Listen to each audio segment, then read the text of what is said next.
What's up, everybody? Welcome to the State of Wild, episode 43, a regular YouTube video web series podcast thingy. My name is Meowth, and as usual, I'm joined by CorbettGames. Corbett, how you doing tonight, dude? I'm doing good, but as usual, last week you had a great episode with Ruffle.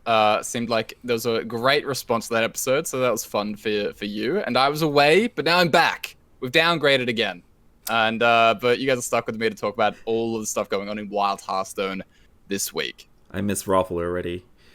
Yeah, but sorry. I mean, you've come back, and you've come back in a new location, new background, new room, new everything.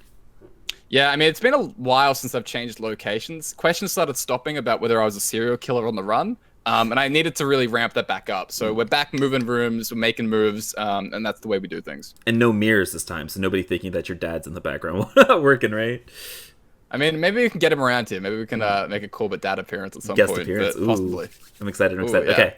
But we have a lot to talk about this week. Lots of news and meta reports and kind of just general, new developments this week to talk about. But before we get into all that, just a reminder to leave a like, comment, and subscribe if you guys enjoy our content. It does support us a lot. All right, let's go ahead and dive on into it. So, the meta this week. I mean, it's been 4 weeks now. We're a month into the expansion. And we've had a couple of weeks since the nerfs. Corbett, how are you feeling about the meta? To be perfectly frank, a little bit burnt out on things right now. I don't know what it is. Something about the meta just isn't quite clicking with me. But at the same time, it's about to be a month reset. I feel like month reset is also nice, like just as a mental check. You don't feel the pressure necessarily keep grinding the same decks, or you stop seeing the same faces as much. And so I'm really looking forward to, well, I guess by the time this episode is out, the entire month reset as we get into May. Yeah, I mean, do you think any of that has to do with the fact that you grinded 200 games of APM Mage in like a week? Look, looking back, that might actually have something to do with it. Yeah, that might have been it. Yeah, I mean, I look at my stats, and I stream a lot, and I stream about 400 games of Hearthstone in a month. You played half of that in less than a week of one deck, so it was kind of impressive. Impressive, Sad. questionable. Look, Yeah. there are other descriptors we could use here. Yeah. I mean, strictly speaking about the meta itself, right? Ignoring your obsession with APM Mage, I personally feel like, and I feel like I'm going to get flamed for this comment, I feel like right now, the diversity of decks that you can play and win games with and hit Legend with is at an all-time high. And, like, I'm all about that, right? Play whatever decks you enjoy playing, and you can hit Legend, stuff like that. I will say, though, at least at High Legend, I went on a crazy streak this month. For some reason, I was at top 10 Legend for about a week, and it feels like at High Legend, it's very much 3 decks. It's all about 3 decks. It's Dark Lair, it's Handbuff Paladin, and it's APM Mage or Mizaki Mage. And it feels very much centered around those 3 decks. But, once you drop back down to the lower ranks, and maybe once the ranks reset, I was seeing a lot of diversity in decks, which I think was really, really awesome.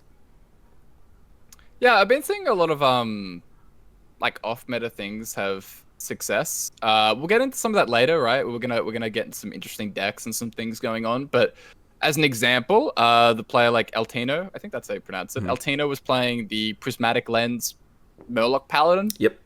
I think the season isn't quite over at the time of recording, but they were like top 5 Legend last time I checked. And then there's been another player, Afa, I believe is how you pronounce it, playing a Quest Exodia Mage deck as well that a lot of people have been trying, and he ended up with a top 10 finish on EU. And so there are always these little success stories and snippets like that, even when things feel sort of restrictive in some ways, or very much centered around these small number of archetypes. And so, yeah, I'm sure a lot of stuff is viable. I'm sure a lot of stuff can win with, and do well with. But at the moment, like you're saying, it is a little bit samey, but that's always how it goes, right? Wild is always a place where, there are always going to be people gravitating to the top decks. That's just how it goes. It's a card game, whatever. But as always, Wild is diverse in terms of what you can actually have success with. Yeah, I mean, so I think it's fair to say top 3 decks are the Handbuff, the Darkling, and the Flamewaker Mage. But I think, honestly, I kind of a self-brag. But the fact that I was playing 27 deck roulette, and I climbed from rank 400 to top 5 Legend, I think is a statement about how many viable decks that there are out there, right? That yes, these are the three most dominant decks, but you can win and you can climb with a wide variety of decks, and so I think it's a little bit of a statement to both.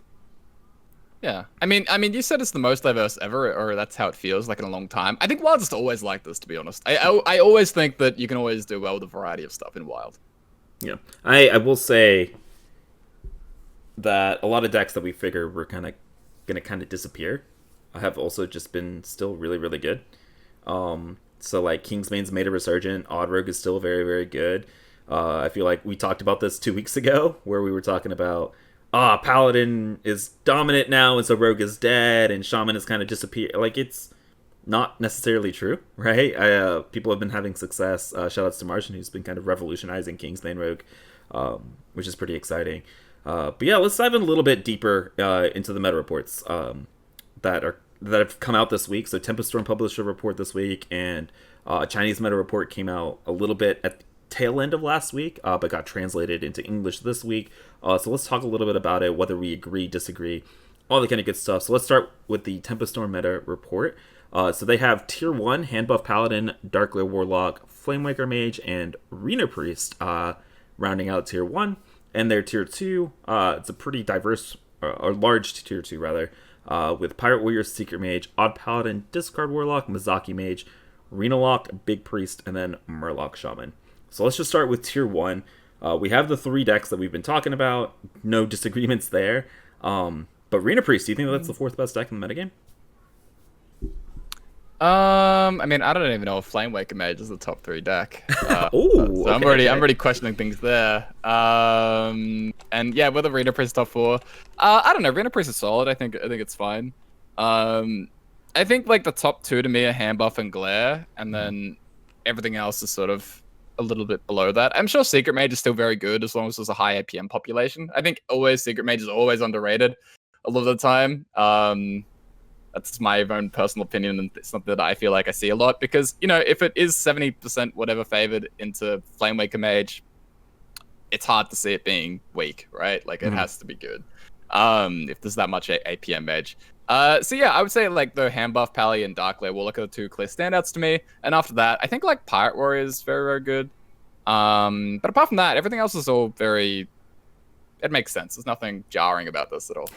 Well, yeah, I mean, I kind of was surprised at Reno Priest being top 4 deck because, I mean, if you just look at those top 3 decks, Handbuff Paladin, Darkglare Warlock, Flamewaker Mage, and then even go down a little bit further, Secret Mage and Odd Paladin and Mizaki Mage and Reno Lock, those are like really bad matchups for Reno Priest the majority of the time. And so it felt a little bit jarring to see Reno Priest at you know, the 4th best deck in their report. I do think that, you know, Reno Priest is very good at beating up on all the unrefined jank that people are playing, so that might have had something to do with it, right? People that are just playing a myriad of aggro decks. Reno Priest, you know, it has Reno, it has Zeph, and it beats those decks, but even with all of that, I'd struggle to call it, you know, a Tier 1 deck when it's losing to everything else. Yeah. I think Reno Priest is definitely a little bit weaker. Like if I was to have to put a figure on it, I'd probably give it a low Tier 2 kind of area. But again, I haven't bothered to make a tier list or anything myself, so, you know, I'm just kind of guessing. But yeah, Reno Priest definitely doesn't feel as good. Maybe there's some room for refinement. You know, maybe there's something that we can do to change things. But yeah, like you're saying, the matchups just aren't really there right now, probably for the deck. Like, obviously, Bully's up on things like Pirate Warrior. But for the majority of stuff, like, you know, Glare's like a close matchup as well. But then you look at things like Secret Mage and Flamewaker, and yeah, it's tough to see it being too dominant right now. But probably a very solid choice still. And we'll talk about Reno Priest a lot later in the podcast. Make sure you guys stay tuned for our discussion about Reno Priest and what's wrong and how to maybe fix it.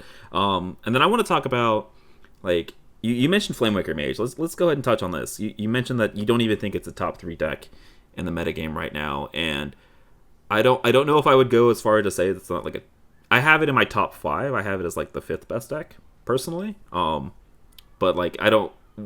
You're hesitant about Flamewaker Mage and its power level. You want to talk about that a little bit? Yeah, I mean, I think the Flamewaker Mage, like, I've played it probably like as much as anybody, I would say. If not more than anybody else, yeah. Probably more than than the majority of players. And so I feel very clued in at this stage, I think, to the matchups and sort of how the meta has changed, especially from like the success that I was having very early, and then how that sort of leveled out a little bit over time.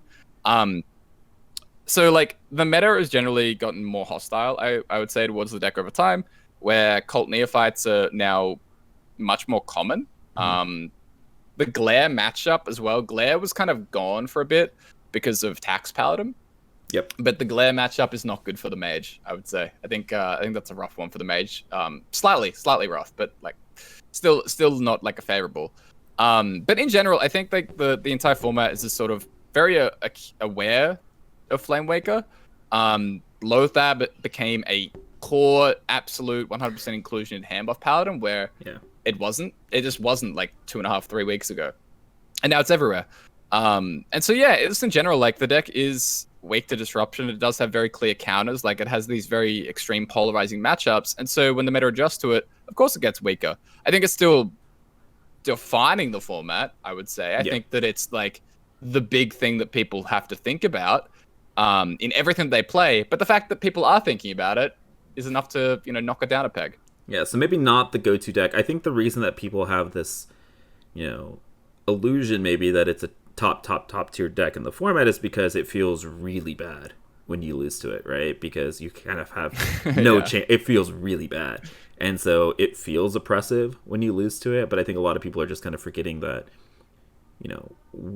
the other side of the coin, right? When you're just playing a Flamewaker Mage and you're getting smorked down by aggro because you didn't have Incantia Flow and then a kill on turn 4, right? And so there's the other side of the coin that I feel like a lot of people are not taking into account, or like realizing that, hey, I'm seeing a lot of APM Mage, maybe I should give up on the greedy slow deck and just play something like a Pirate Warrior or a Secret Mage.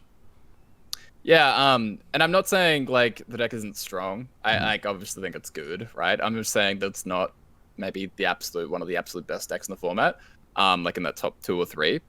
So it's still strong, and totally like insane, right? Like when it pops off and it OTKs you on turn 4, it's hard not to walk away from that thinking this is BS. Like Blizzard, this has to be the most broken thing that's ever been in the game. Yeah. And so I totally understand the sentiment, but we're talking about averages here, and I think like in general, like I'm seeing a lot more Secret Mage in general. Like there's so much more Secret Mage that I've been playing against on stream over the past like 3 or 4 streams that I've done. I feel like it's popping up way more than it has ever, or at least for a very long time, at the kind of ranks that I'm at as well. Because Secret Mage has always been, poo-pooed. It's always been like players haven't been super hyped about playing Secret Mage at top 100, top 200. But I'm seeing a lot more of it nowadays. I mean, can we kind of talk about that? Like, I feel like a lot of high legend players kind of shy away from aggressive decks in general, where like you don't see a ton of stuff like Odd Paladin and Secret Mage or even Pirate Warrior for that extent. Why do you think that is? As somebody who's been there a lot longer than I have, right? I've just now venturing back up into the top 20, top 30 legend recently. Normally I've been hanging out at like rank 300, 400 where you still see a ton of aggro. But as you climb, you see less and less of it. And why do you think that is? Like, I don't think it's a matchup thing, right? Because I'm seeing tons of stuff like Flamewaker Mage, like that aggro beats up on. It's just you don't see people playing aggro. Yeah, I mean, I think it's like 2 things, right? Like, the more dedicated player you are, the more you probably want to engage with a deck that's challenging. Like, the types of players who play lots and lots and lots of Hearthstone at a high level probably gravitate more often to different types of decks. So Dark Glare is like a more interesting deck to me than Secret Mage, for example. Like if I had to pick 2, which I had to play for a month, and I think a lot of people feel that way. So like decks that are a lot more non-linear, or decks that give the illusion of choice or actual choice, and actual decision making, or it feels like they give more decision making, more power to you. Plays like that, like players like agency. And so it's just like, I think the player preference thing. I do think obviously Secret Mage and decks like that do drop off. They do drop off at higher ranks. Like they perform slightly worse, but I think it's always overrated and players probably drop them way too fast. Yeah, it's interesting you say agency, because I feel like aggro decks are like the epitome of agency. I guess agency in your decision making and the outcome, maybe. But I I don't know. I've been having a lot of success. Like I have an 80% win rate with Discard Warlock this month. Like I feel like aggro decks still are just very very good and underplayed. And I don't know if it's like an ego thing or like just a preference, and like the people that I'm continuously queuing into just happen to be the people that love playing Dark Lair and Flamewaker Mage. I don't know if it's a combination of both, but I think at least on NA the decks are criminally underplayed. Yeah, I mean it's always a combination of what do I like and what is the perception of its power. It's just like those two things working together, right? And so like a lot of people either underrate the deck, and so the perception of it's not as good, and so they don't play it. Not saying they're right or wrong. It's just they might think that a deck isn't that good, or they just don't like playing it. Because you always want to play a combination of what you think is good and what types of decks you like. And so if a deck like Secret Mage just doesn't have the perception of being that strong, then people aren't going to play it that much if they don't like it.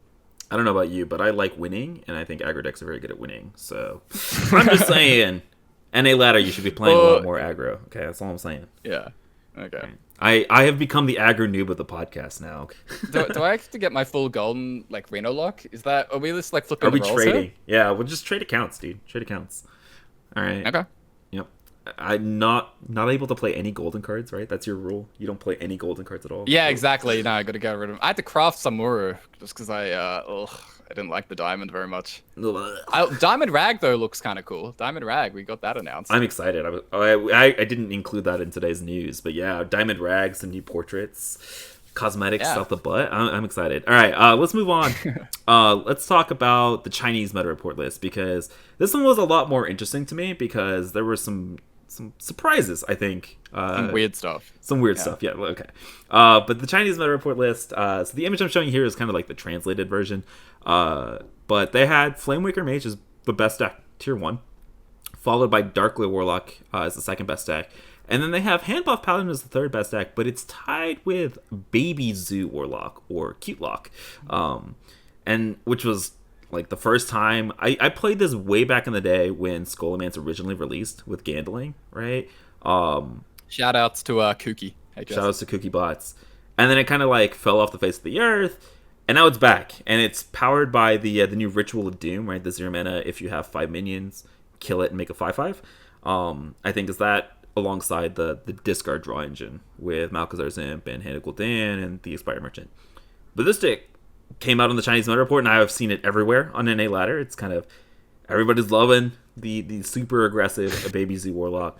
Baby Zoo. And this is the biggest surprise in tier 1, but also kind of surprising. They have Reno Secret Mage as the last deck at the bottom of tier 1, and this is something that I am a big fan of. I've been playing Reno Secret Mage. I'm running my own little twist on it because I'm running Pocket Galaxy. I know not everybody does that. But Reno Secret Mage and Baby Zoo Lock coming out of the Chinese meta report as tier 1. I really like the Reno Secret Mage. I am not 100% sold on the Cute Lock, but it has blown me out. I don't know about the power of that, but I mean, what were your opinions about these two decks specifically, Baby Zoo and Reno Secret Mage? I mean, Reno Secret Mage didn't really surprise me that much. Like it's almost tied in. Like they have a score, right? They have like a 90 for Secret Reno Secret and 89 for Secret Mage, so they obviously like view them as about the same. And so that's not really a shocker to me. I think probably normal Secret Mage is slightly better, but whatever. But yeah, Reno Secret Mage, they probably just like it a lot because it's a counter to Flamewaker. Because of explosive runes, Potion of Poly, and Ice Block, and you can run like Lothab and just be very disruptive like that. And so I'm sure it has a strong matchup there. So I wasn't surprised personally to see that. But Baby Zoo, yeah, that threw me off pretty hard. Cute Lock. Are we going with Baby Zoo or Cute Lock? It's Cute Lock. I really like the name Baby Zoo. I mean, that dude, sounds... the OG name is Cute Lock. You can't just rename it because you liked another name better, right? That's just not how it works. What if I legally change it? How it is. Yeah, it's exactly how it works. But no, okay, so Cute Lock. We'll go with Cute Lock. What did Cute Lock get, really? It just got the 0 mana make a 5/5, right? The Bane of Doom? Is that what? No, what's it called? Ritual of Doom, I think it's called. Ritual of Doom. Bane of Doom, something different. That's all it got though, yeah? I believe so. Interesting. So yeah, the deck has been popping up a lot more. Like I said, it's destroyed me a couple times. It's so it's so weird. I haven't really had the chance to play it myself. I have seen some HS Freeplay stuff on it, and it looks promising. Like, it looks good. Need more games and stuff, obviously, to see just how good that really is. But yeah, I mean, it looks solid. I don't know if it's quite this good, but I mean, it'll be very funny if penguins and tiny fins take over ladder. I'd like to see that. Dude, that's a wild ladder that I would die to see. Like, that would be amazing. And that's when you know the WoW format has peaked, right? Yeah, I mean, 0 mana cards equal good. I mean, it's just a matter of time, right? I will say my big qualm is that now that Cute Luck is finally meta, there's no Gandling and no Hobgoblins, which is really sad. Yeah, what do you think about that? Do you think that's even correct to like cut out the Hobgoblins and things like that? I will say I watched Raffle play a ton of this deck at like lower legend ranks, and I played a couple games of it. Without the Gandling and the Hobgoblins, the deck becomes very much centered on like, do you draw Merchant into Hand of Gul'dan? Because if you don't, then your deck kind of sucks, right? You run out of gas. And then your like big threats are making a 5/5 and hoping that carries you, or making a board of 1/1s and 0/2s and 1/3s and playing Wicked Whispers and hoping that's enough to stick. The thing is like, you ask the question super early in the game, right? You make that board on turn 2, turn 3, and you kind of like force an answer, which reminds me a lot of Aggro Druid, right? And Aggro Druid kind of fell off once the reader was nerfed. So it gives me Aggro Druid vibes. But the fact that it's so hit or miss makes me really want to consider stuff like Gambling or the Hobgoblins, right? I was watching Raffle stream, and like the Zeph feels like completely unnecessary. I know you draw through your deck a ton, but it's again super reliant on you hitting the Merchant into Hand of Gul'dan combo, and I don't know what the stats say on Zeph in that deck, but it's not like it's never satisfying for me to play like see Zephs in those decks, because it just so many times it bricks and it's just a dead card. But maybe you do commit to the high roll. And I also am not a huge fan of the eggs. Like, people are running Boneweb eggs, I believe. And I'm not super sold on those either. So maybe there is a little bit of refinement to be had within the class. And like it's so weird to me. Like, no Hobgoblins, at least. Like, Hobgoblins and Broomsticks, right? Feel like they should be great in this kind of deck, and there's no Broomsticks. And so I do think that this is not the optimal list, like the list from this meta report, and that people are net decking. But I do think it's really, really cool that like the deck has finally taken off after all these years, and it's exciting to maybe mess around with some lists and refine it further. Yeah, you're mentioning the stats. I looked up what Zephyros is doing here. It's like running Patches, except if you had no pirates in your deck. That's currently what Zeph is doing. Yep. So sounds about right. Yeah, I mean, it's a hell of a Bloodfen Raptor. So if you're into that, then feel free to keep playing it. But yeah, I think like you're saying, once this deck gets a little bit refined, there might be some room to do stuff. You know, we have one card slot at least opened. Like, we're at least cutting Zeph. We know that much. And so we'll see what else we can do with those other options. But yeah, I mean, this is the type of deck though that feels as though it's kind of what a board flood aggro deck needs to be in Wild. Like you said, Aggro Druid, very, very similar vibes to Aggro Druid, like you said. And so yeah, I can see it filling that sort of niche and being good moving forward. Yeah, just vomit onto the board and then have insane refill. Like, I do think that the Merchant Hand of Gul'dan like combo is like as reliant as they are on each other. I think it's just such a strong card draw engine that I feel like you kind of have to center your deck around it, which means like when I was messing around with this initially, I was running some like Hemet plus Niru combo, which was it was a little bit too cute, but it works. A little bit too cute luck.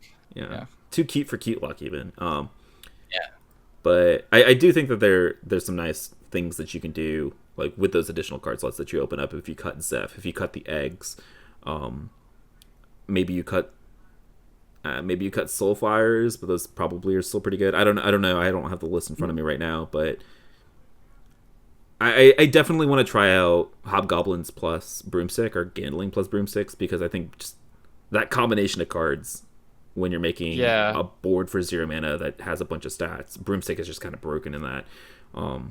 And dude, what about like Crab Riders with Hobgoblin? You know, like, why aren't we shoving Crab Riders in this deck too? Yeah, I mean, let's get some POs in there. Power Overwhelming, some Crab Rider. That sounds pretty good.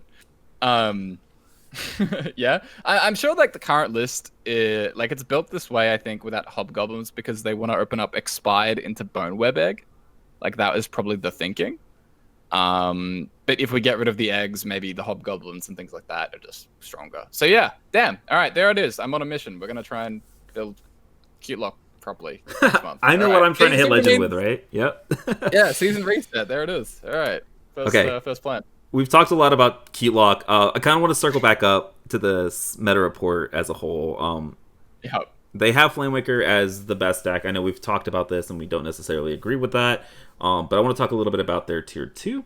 Because there's a couple surprises in here, some significant differences from the Tempo Storm report and NA ladder. So their tier 2, I'm just going to read them out in order and we can talk about some specific decks.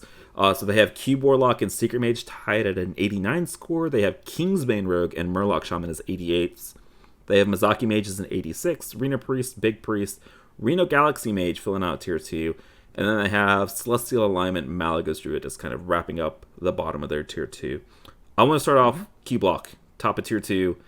I know you and I have had this discussion. We think cubes are way too slow right now.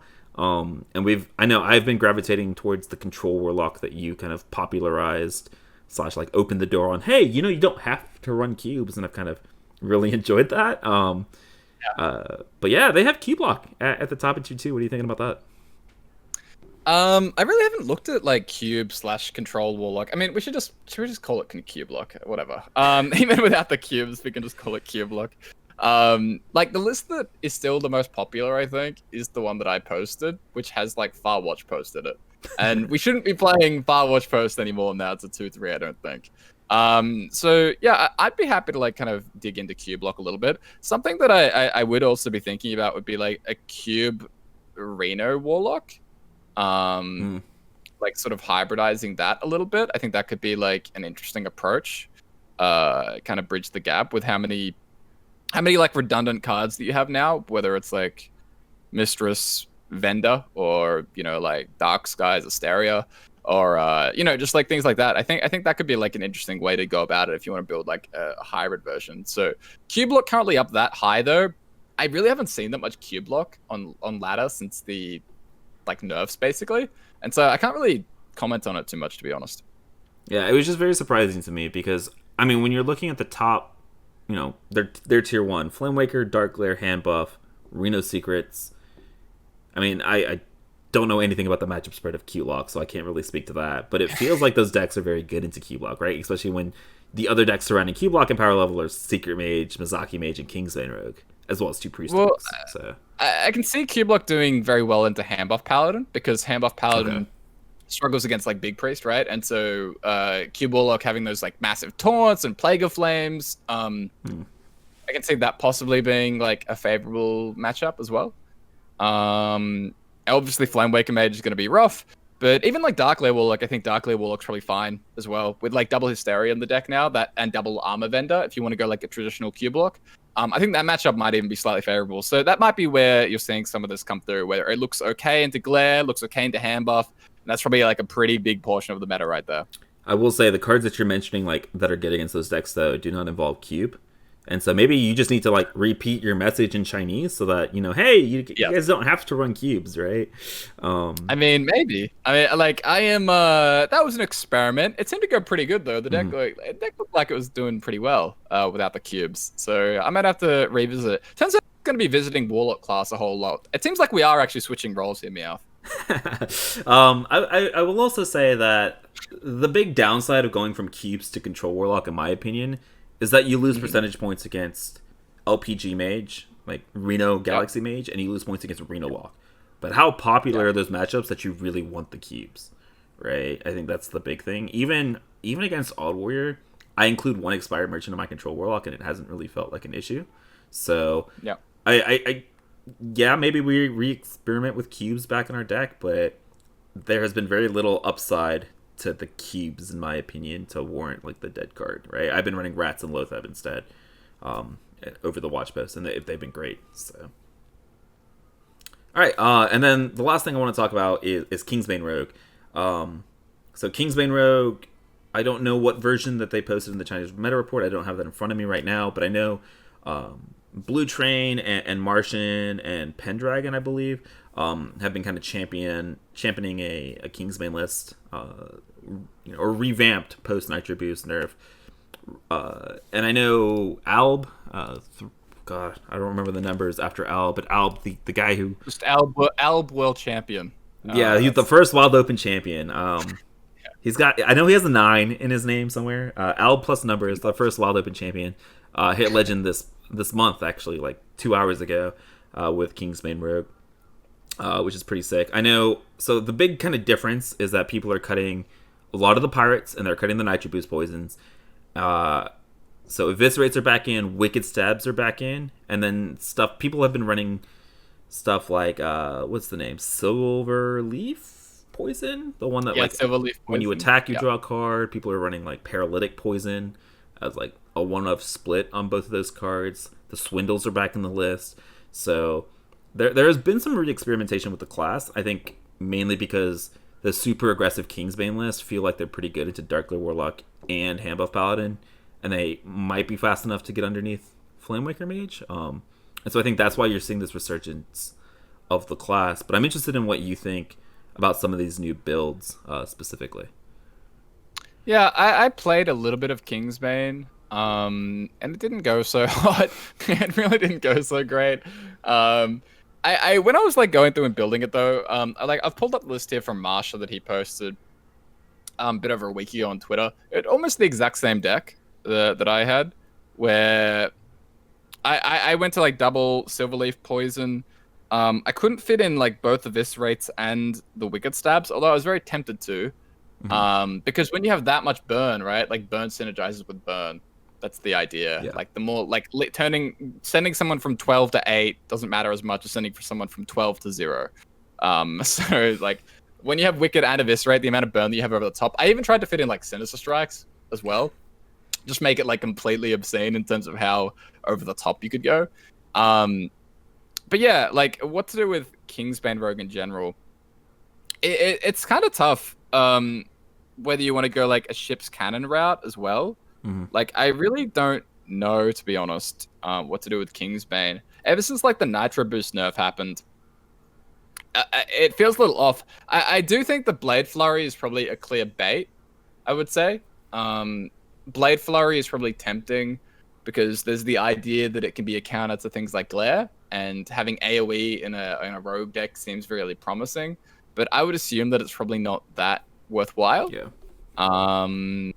But yeah, I don't know. There's a couple like divergent paths. You can probably go like full ship's cannon with like the Fog Booter, or the Fog Sail Freebooter, or you can make it like more burn oriented. But yeah, I haven't really played enough of both versions. I just lost when I played it, to be honest. I don't know. I just lost a lot of games. Yeah, I've been messing around with a little bit with like its resurgence. I am running like the double Eviscerate, double Swindle, double Wicked Stab, kind of like making it into a burn deck, like you've been mentioning. I did not like Silverleaf Poisons because it felt like with double Swindle, double Cutting Class, double Raiding Party, double Secret Passage, you have enough card draw already, and like hitting a Silverleaf Poison instead of something like a Swindle or Raiding Party, just like it's so much more of a dead draw. And it felt really bad. Of course, like when you pop off with like Kingsbane into like, Deadly Poison into prep Silverleaf Poison on turn 2, it feels really, really insane. But I feel like, how much worse is it going to be if you just like were prep Swindling instead? And like Swindle is a much better card on its own than I think a Silverleaf Poison. But in general, like it's been okay for me. I strayed away from the Pirates because Samuro is a card and Crab Rider's a card, and just those two make me sad when I'm running Pirates, But like it felt okay, it just didn't feel good, which was my main thing. And I was really sad to see that because I love me some Kingsbane Rogue. But I think the poisons, at least Paralytic Poison feels like bait. Silverleaf Poison might not be, but I think like the Wicked Stabs and Eviscerates feel good, but not as good as Nitro Boost Poison, and I kind of want that back. I mean, there's always a chance that we can go full standard, right? Like we have Poison Rogue and Standard, which is kind of like a very similar concept, except it runs things like Cloak of Shadows. It just tries to be as uninteractive as possible. And makes it more. It's all about just like buffing the weapon and just ignoring the opponent's stuff completely. And maybe we look at that. Like we try a Cloak of Shadows, maybe even like Evasion. Like that's an entirely different kind of deck where flurries are probably quite strong, maybe in that thing. But yeah, there's also like that potential approach. I will say I tried Octobots. This is one last thing. I tried Octobots in the deck because I thought, oh, maybe it's really good. It didn't feel very good. Like I thought it'd be fine as a 2-drop, but often with the amount of like 0-cost cards and how often your hand was just air. But the Octobots didn't really feel like they dealt that much or they did that much. Yeah, I played against somebody running Octobots in their Kingsbane lists, and I was just like, okay, well, I'm just gonna ignore this and kill you because you have 2 cards in hand. So how bad can this be? Yeah. So it feels very much like you're playing off the top with the Kingsbane Rogue, which is maybe why Silverleaf Poison can be okay, but I think I like Silverleaf in general. I didn't. For me, it felt really. Maybe it was my small sample size of the games, but it felt really awkward to me when I didn't have like the Kingsbane on turn 1 or turn 2, or I didn't have a prep. Just have the Kingsbane. Just have the Kingsbane. Okay, I'm not as good as you, Corbett. Okay, that's not how it works. Okay, but yeah, that wraps up our Kingsbane. I think. Is there anything else you want to talk about in the Chinese meta report list that stood out to you? No, I think we've covered the most interesting stuff. All right, cool. All right, so we're going to move on to our decks of the week, but we're going to do this a little bit different. Normally we talk about some deck lists and how to play them and stuff that we're just excited to play. But I think it'd be more interesting for us to at least continue the discussion about some of these decks. So we've talked about some cute lock, we've talked about Kingsbane Rogue, and about some experimentation that's been happening with the list and some card choices and why that they might be good and what are the results of some experimentation. I kind of want to extend this a little bit further. So for those of you guys that don't know Aether Mage, basically the goal of this deck, it's very reminiscent of Exodia Mage, right? Where you play a quest, right? The Time Warp quest. I don't remember the name of it. Warp, yeah. Open the Waygate. There you go. It's been so long since I've seen it, right? But then it plays very similarly to APM Mage, like in the early to mid game, right? You're looking for card draw, you're looking for Enchanter's Flow. It's just the way that you're ending the game is very different. So the goal of the deck is to play Sorc Apprentice and then copy the Sorc Apprentice with either discounted Molten Reflections or Potion Evolutions. And essentially you want to get out at least 4 Sorc Apprentices, discount all your spells by a whole bunch, you play an Evocation, complete your quest, cast a free Time Warp, and then the next turn you play the Antonidas and chuck Infinite Fireballs and do whatever you kind of want. I don't know if you've played this. I haven't played it myself. I've played a lot against a lot of it, but what are some of the the matchups that this style of deck is better into? What is it worse into? Why play Aether Mage? Okay, so it's very similar. Like it's a lot closer to Mizaki, I think, than APM. So all of a sudden you're looking at improvements in things like the glare matchup compared to APM. As for the difference between Mizaki and this, I really don't know what the clear differences are. I haven't really got a great grasp of that yet. Something that's sort of a little bit different about Aether Mage. I keep on wanting to call it Aether because there's a streamer called Aether. But yes, Aether. Aether Mage. So it doesn't have any removal, basically, is the thing. So something when playing against it is that it's not running like Devolving Missiles, it's not running Frostbolts or anything. So if you're in like a mirror, like an APM Mage versus Aether Mage matchup, you can just drop a Luna on 3, and there's literally nothing they can do about it. Or you can drop a Flamewaker on 3, and there's nothing they can do about it. So I really think this deck has weaknesses, especially when the opponent knows exactly what it is, rather than just thinking, oh, what's this weird Quest Mage deck? I don't understand what this is. Knowing that you can just sort of tempo threats out like that. But yeah, the deck, it has like insane scam potential. But I guess so does Mizaki. So really, I'm struggling to figure out like why exactly you would be playing this over Mizaki. Kind of tough. Yeah, it's got to be just because you miss Antonidas Exodia Mage, right? Because you have a lot more dead cards than Mizaki Mage, and like Mizaki Mage can already do obscene amounts of damage. All right, so you can get through Odd Warriors, you can get through Druid. So like for me, it feels like there's no upside, like to playing Aether Mage other than like getting to chuck Infinite Fireballs, right? Yeah. Yeah. But competitively, I like I think you said he reached top 10 legend with this on EU with the deck, but like I'm sure if he was playing Mizaki or APM, it would have been like a very similar result. Yeah, exactly. Yeah. So yeah, I mean, I think it's for those of you guys that are listening, I think it's a fun deck. Like if you want to play Exodia Mage, like it's competitive, it wins games, it works. But if you are looking purely competitively, I don't think that there is any reason to play this deck over something like Mizaki. And so the next deck that we're going to talk about is Handbuff Warrior. So this is a deck that I think was originally popularized by Romanu, and he built it very much as like a mirror to Handbuff Paladin, where buff a bunch of Rubash minions, control the board with tempo, and then finish the game with some burst damage. And I know you had a version of Handbuff Warrior with stuff like Korkrons and a little bit more burst, but you also have like a Galakron shell for the deck, which is what I've been playing a lot more of. But basically, this deck really utilizes the new cards of conditioning, right? This is like the weaker version, or sometimes a little bit stronger, of Smuggler's Run. In combination with Rush minions like Crab Rider. Warrior, you get stuff like Rakara and Stage Dive and Town Criers and Parade Leaders, which I guess is a neutral card, but really only sees play in Warrior. So it plays kind of similarly to Handbuff Paladin. There's a lot less burst, but I feel like, especially in the Galakron shell, there's just a lot more board control. And you have the burst via the invokes, right? But I think this deck it might have originally started off as a meme with Romanu, but I think the deck is legit. Like, I've played some of the Galakron Handbuff Warrior, and it feels really, really good. I don't know how much of that is Crab Rider being broken, and Samuro being broken, but it feels like a legitimate deck.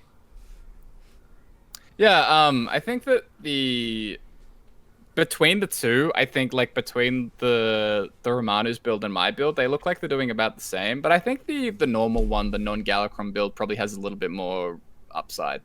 I think there's a little bit more room for refinement in that deck, and compared to the Galakron, where like I don't really know where any improvement comes from the Galakron deck. Like you're kind of just trapped playing a certain amount of the invoke cards and things like that, and it's kind of tough. Whereas the Handbuff version, we have like a very good direction, right? We have like a great blueprint right now because of Standard, where Rush Warrior is one of the absolute best Standard decks currently in the format there, where it does really, really well into other aggressive stuff in particular. Has a very like well-rounded matchup spread. And you see the same kind of thing here in Wild, where the deck, obviously with the amount of rush and things like that, it's very strong into keeping, aggressive decks off board, just making smart value trades. And like you're saying, conditioning is like nuts. Conditioning is so strong.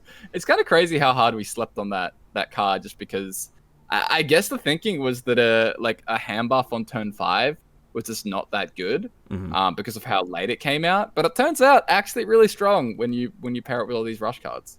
Yeah, I think the reason that I know you said it has more upside than the Galakron version, which may be true. I don't know. There's something about like 7 attack, 8 attack Scion of Ruins without buffing them with... God. I mean, that's why. Like, the Scion is why I wanted to build it Galakron, because those cards are nuts with things like Stage Dive and all the buffs, like Parade Leader. Parade Leader Scion is disgusting. Yeah, I will try out... I haven't tried out much of the pure Handbuff stuff. I will say, I tried out Romanu's build, lost a lot. Shoutouts to Romanu, what a terrible deck he gave me. But then I played the Galakron version of the deck, and I won a lot. So maybe I'm a little bit biased because of my small experience that one day playing the deck. But I don't know. Maybe it is better than Galakron. I haven't tried out your version of the Handbuff Warrior. It like you mentioned though, Galakron Warrior has always felt like a deck that has a super kind of consistent matchup spread. It just was never really good into anything, and so there was never really like a reason to play it. Right, like the meta never really called for it.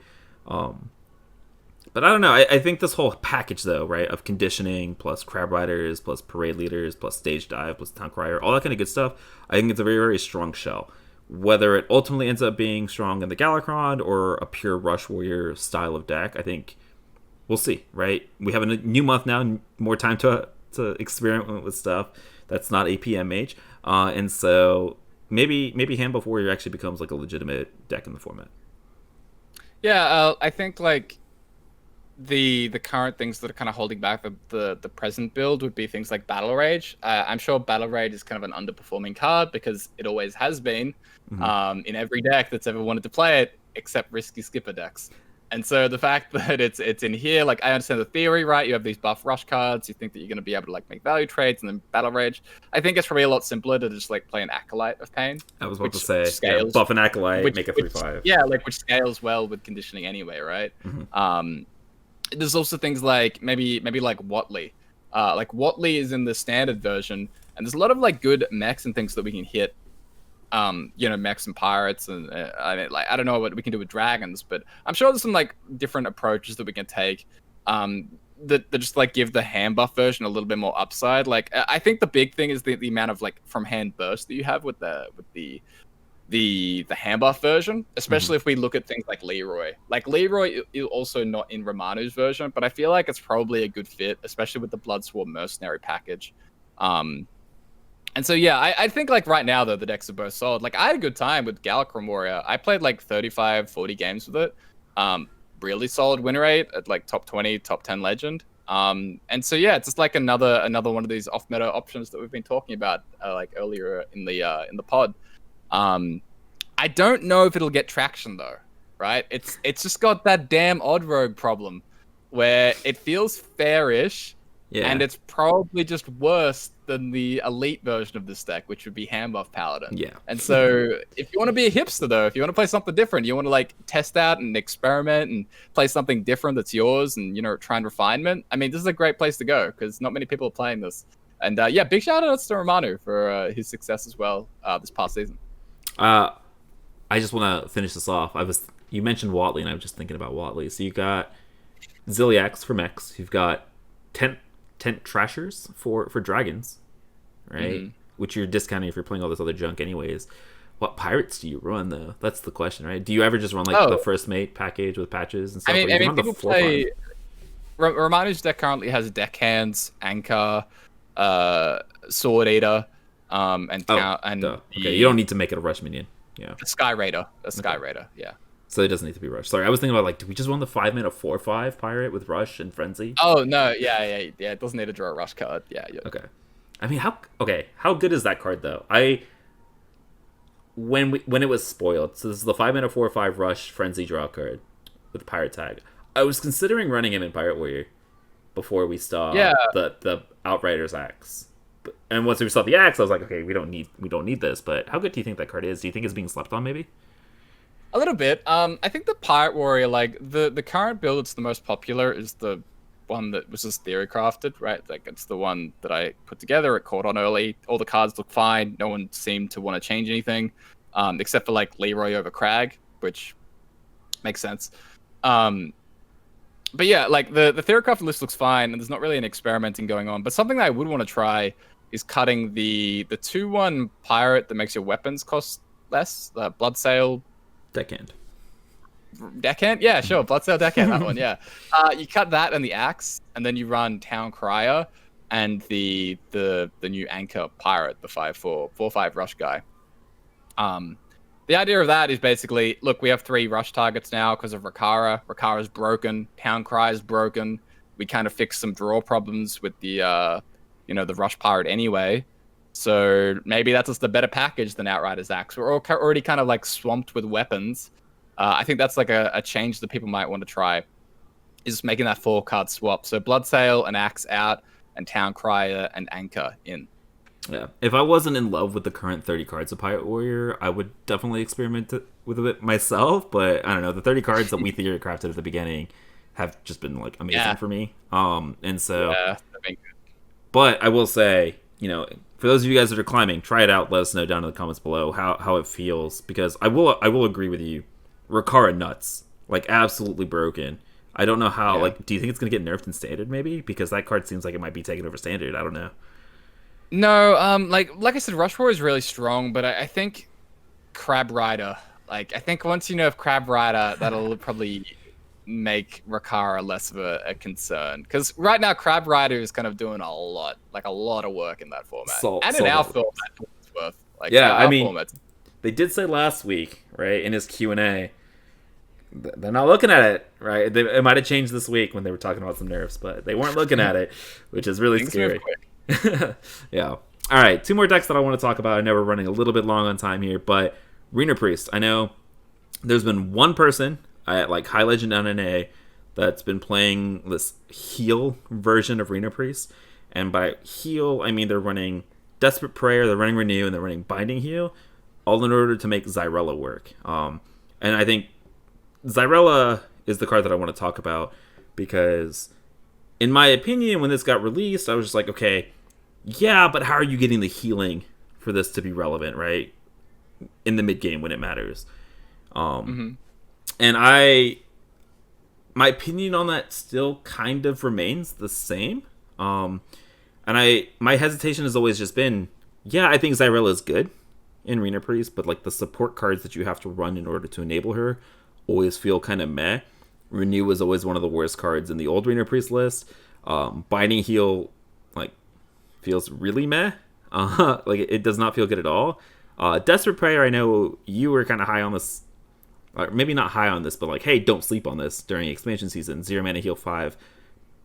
It's probably the best of the 3 options, but I don't know. I keep getting blown up by Xyrella, so I'm reevaluating my card choices, but like I'm still holding back on the the 3 cards you have to run feel really, really bad.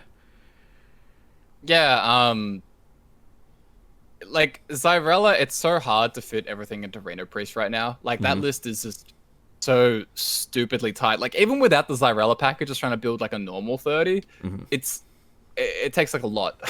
Like I was considering cutting things like Potion of Madness because I just couldn't figure out a way to do that's everything. Madness.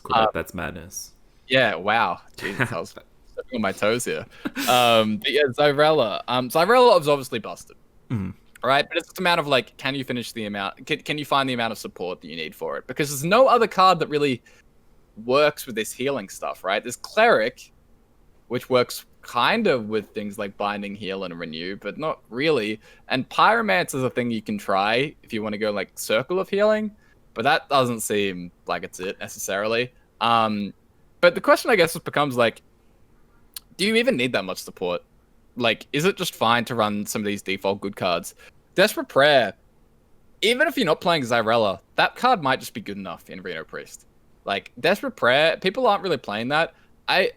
It just seems solid. Like, 0 mana heal 5, it's a really good counter into Glare, I think, where, you know, it makes a nice health swing for you, and it sort of shuts down their health, right? You heal them up for 5 is massive.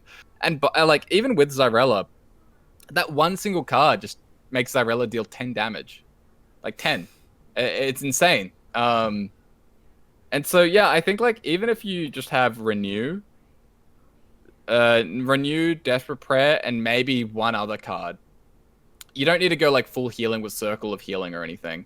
But that might be enough to make Xyrella just worthwhile. But it's hard to get everything in Reno Priest. The card does seem busted, though. Whenever it's played against me, I'm like, holy shit, that did so much. So, yeah. Yeah, I don't know. My hesitation was always like, okay, if I don't hit the Raws on 5, then I need the combination with these other cards. And like, I honestly, I'll admit, I was sleeping on Desperate Prayer. I didn't think it was going to be like super impactful in the format. Renew always was like really mediocre in the list to begin with, so I was like, I'm okay cutting it because now we have like Talon and some other cards. I don't know, like, I still have hesitation. I haven't played it myself, right? Like, because I can't figure out how to how to fit the package. How to do it? Yeah, it's tough. Yeah. And so it might be worth considering though. Like it's even harder now though because you're like being forced to run stuff like Dirty Rats and Lucia now because of all the APM Mage. So I will say, experiment with this card, guys. Though it's Xyrella itself, she is Omega busted. If you can get her out on turn 4, turn 5, she wins games. It's very similar to like Reno, right, or a Polka, where like if you play this, you blow somebody out and you win the game. It's kind of disgusting.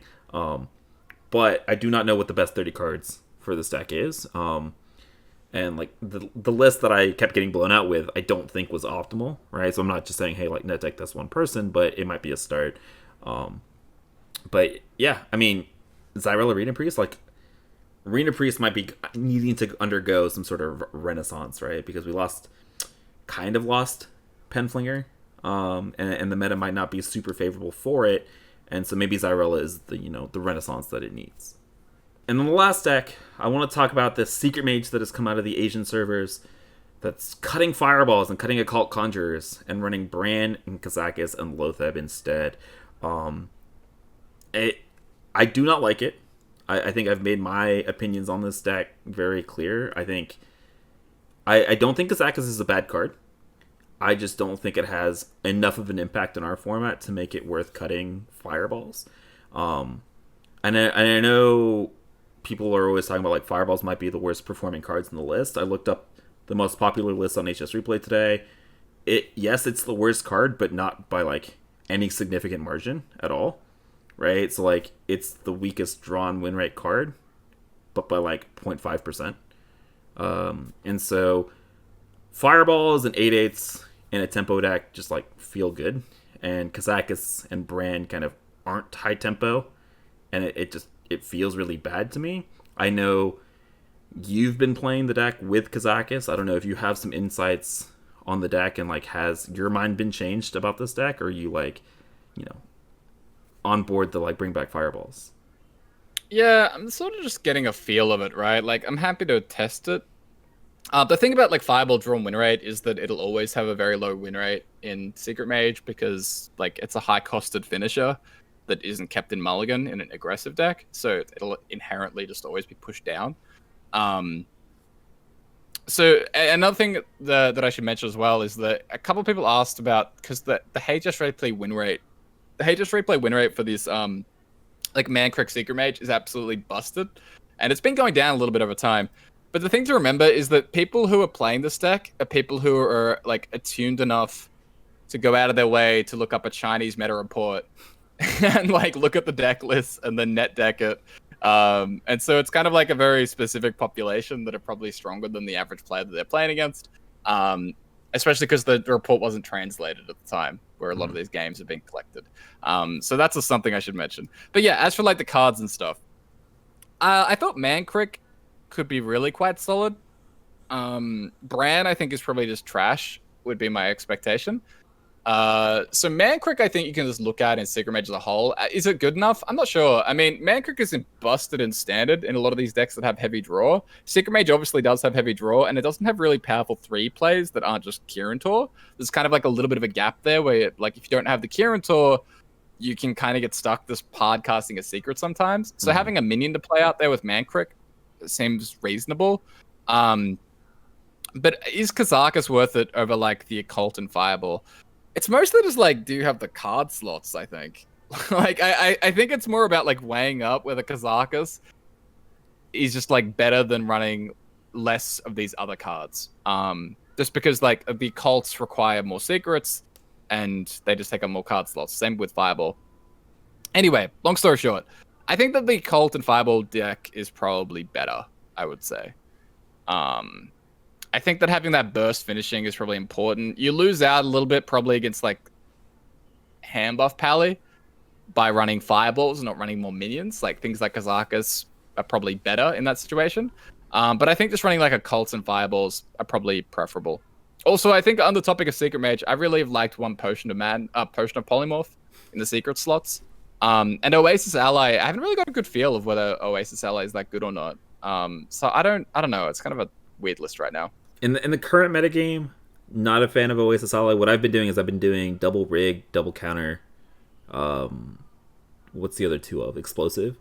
And then I've been doing like one Netherwind, and like I keep wavering back and forth on the Potion of Poly and an Ice Block. Because I feel like they kind of do similar things. Like they hit the same matchup a little bit, where like block might also just be a little bit better into Dark Glare. But yeah, I mean, I think I am all on board. Like I've played a little bit of it, and I've played a lot against the Kazakus Secret Mage, and it feels like the moment I see the Kazakus come down, I'm like, oh, okay, I'm okay being at 10 HP because they can't kill me here, and like, yeah, which makes the deck I feel like a lot worse. Because like part of the difficulty of playing around Secret Mage is like evaluating, all right, well, I mean, I have to proc the counterspell and then clear the board, so I can't heal, so should I just heal, or should I just try to clear the board and hope I'm not dead? And like, you just kind of remove that whole kind of question that's asked when you play Secret Mage, and I'm very vocal about this, and I agree. I think that the Fireball version is not just better. I think it's just much, much better.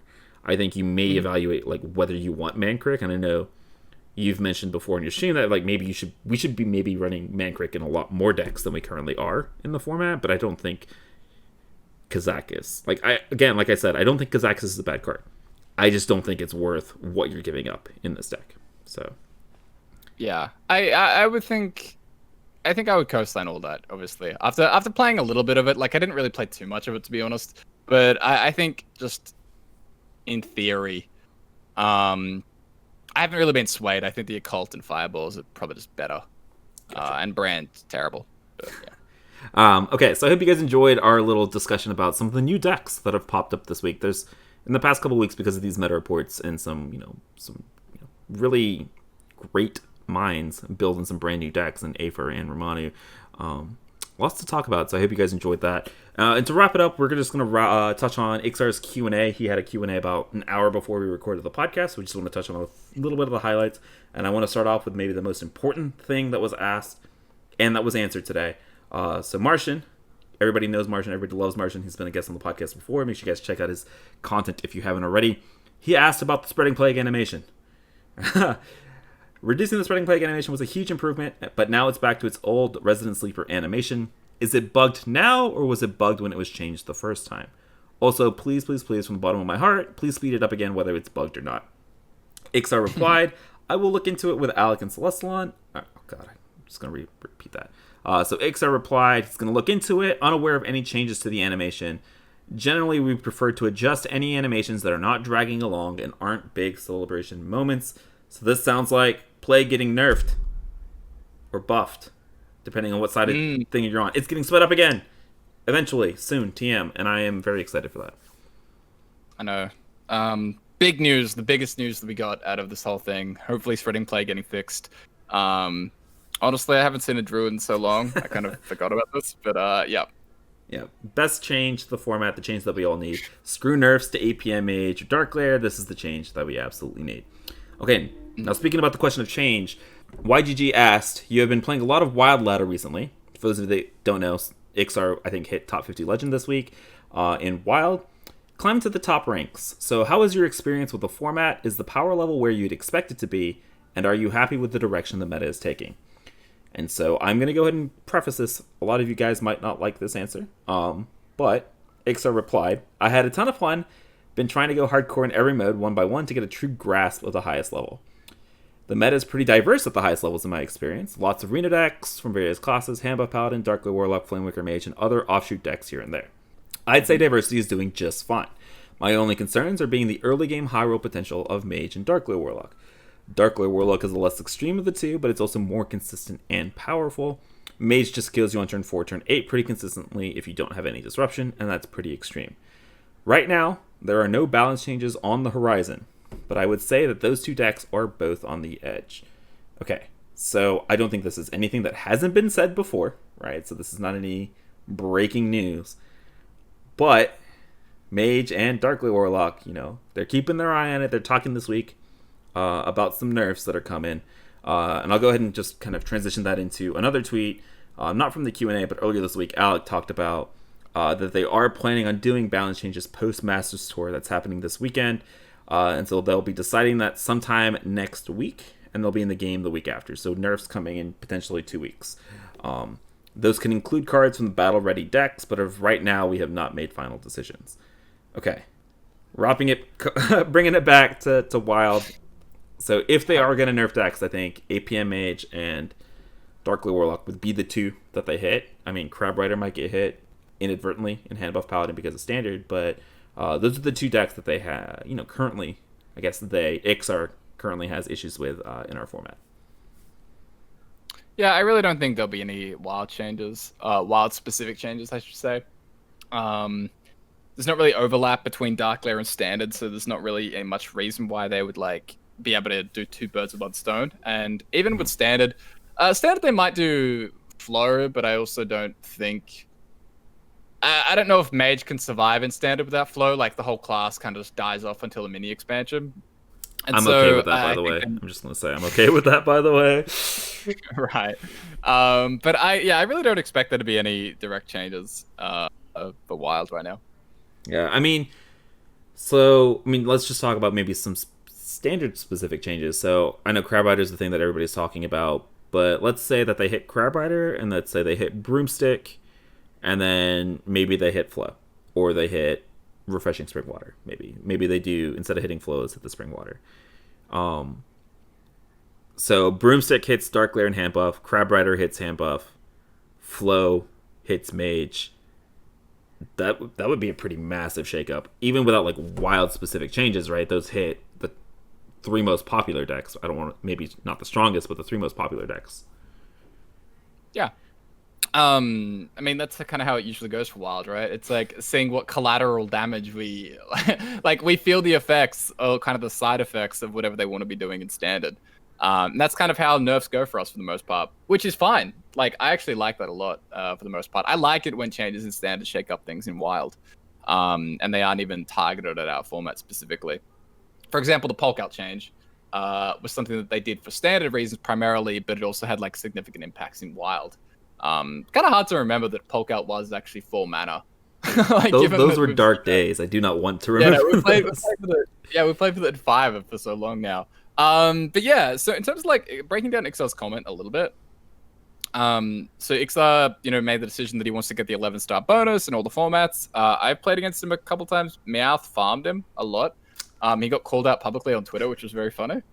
But it's been nice seeing Ixar like dabble in the format and kind of check it out. I do think, like, obviously we just talked about the diversity to high levels. That is absolutely true.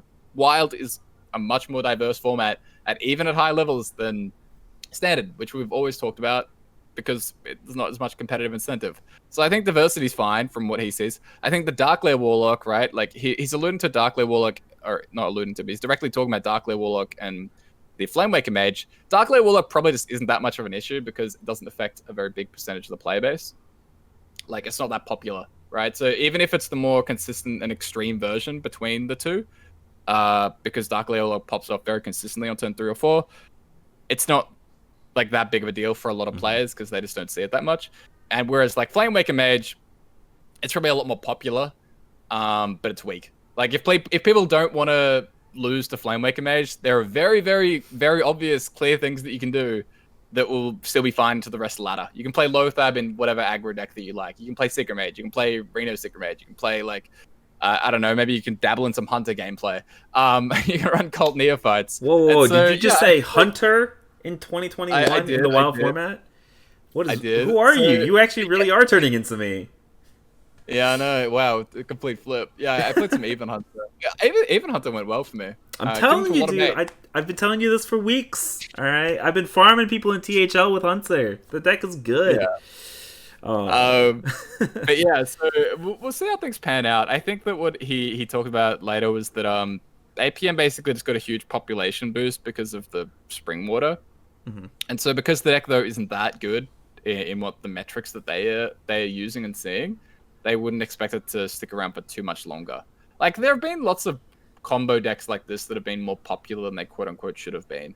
Like Quest Mage had a much higher population than it should have been after it had been nerfed.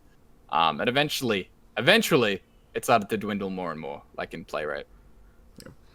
But yeah, I don't think that a lot of people are going to be happy with this response. I think a lot of people are always like pitchforks ready to riot.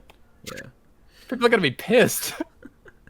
But Ixar, as a game developer who is now competing at high legend ranks, I want to say I went 9-1 against him in the span of 3 days, which I think was what prompted the tweet, which was hilarious, by the way. But I think he knows better than a lot of the people that are rioting on Twitter and in Reddit. I would be surprised if, like you said, I would be very surprised if we saw some wild specific nerfs. As much as I want Sorcerer's Apprentice to die and burn in a fire and no longer exist, I would eat a shoe or something if they nerf Sorcerer's Apprentice, because I don't expect it to happen. It's just not consistent with every message that they've put out so far, right? It's not like there's no reason to think it'll happen. So it's just a difference in like outlook on the format. Yep, exactly. All right, and I want to wrap up our announcements or like stuff to talk about this week with one last thing. Zeddy is hosting a wild tournament next weekend. Okay, May 8th and 9th. All right. If you want the information, head over to his the link down in the description that'll link you to the announcement that he made. Make sure you guys check that out. I will be competing. Corbett, are you going to be? Yeah. Yeah. I wasn't sure if I wanted to, but I put my hand up. I'll be competing. Dude, I mean, we don't get the chance to compete, in wild very often. So when the situation arises, I'm excited. I mean, it would be rude to rob the people of the fantastic result that we saw last time. We had a community wild tournament, so I had to compete. Well, I mean, I won the one trick tournament. I think, did you win the solemn tournament? Yeah. So like we have won the last two big high profile wild tournaments that have been put on. Did you know that? We are I guess CN versus West. Okay, never mind. Those are some pretty high profile tournaments, but yeah. All right. Anyways, compete in the tournament if you guys want to. At least I'm ready to go 0-2 drop and then maybe cast some games. I'm down. I'd be super down for that. Yeah. But yeah, if you guys are interested in that, the link will be down in the description below. So yeah, I think that's going to wrap up our episode this week. A little bit longer than we were planning for, but we hope you guys enjoyed nonetheless. Corbett, it's glad to have you back. As much as I love Raffle, I miss me some Corbett. Thank you again for joining me tonight. Let the people know where they can find you. You guys can find me at CorbettGames on Twitter and Twitch and YouTube and all the good places. My stream schedule has recently changed, so I'm going to be streaming. It's very late night, I think, or late evening for people in the US. So a little bit later than normal, but it's been nice to see some different faces and things. So yeah, CorbettGames, you'll find me on those platforms. So thank you guys very much for listening or watching. Yeah, and you guys can find me. You guys know where I am at on YouTube, but you can find me at Twitch and Twitter at GetMeOut as well.